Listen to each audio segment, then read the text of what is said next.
Friend লিস্টে থাকা একটি মেয়ে নাম সুমাইয়া প্রায় শাড়ি পরা ছবি দেয়। এত ভালো লাগে শাড়িতে তাকে বলে বোঝাতে পারবো না। কিন্তু তার সব শাড়ি পরা ছবির ক্যাপশনে লেখা আম্মুর শাড়ি। আমি একদিন তার কাছে ইনবক্সে জানতে চাইলাম সবসময় আম্মুর শাড়ি পরো কেন? মেয়েটি উত্তর দিল, আমার কোনো শাড়ি নেই, তাই আম্মুর শাড়ি পরি। আম্মুকে শাড়ি কিনে দিতে বললে আম্মু বলে বিয়ের সময় কিনে দিবে। আমি তখন তাকে প্রশ্ন করলাম, আপনার বয়ফ্রেন্ড আপনাকে শাড়ি কিনে দেয় না? মেয়েটি তখন উত্তর দিল, আমার কোনো বয়ফ্রেন্ড নাই। अभी मजा आएगा ना भिड़ो। তখন আমি জানতে চাইলাম, আমি যদি শাড়ি কিনে দেই নিবেন?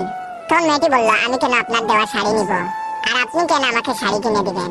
প্রথমে এরকম কথা বললেও পরে মেয়েটি রাজি হলো। মেয়েটি রাজি হওয়ার পর আমি পড়লাম মহা বিপদে।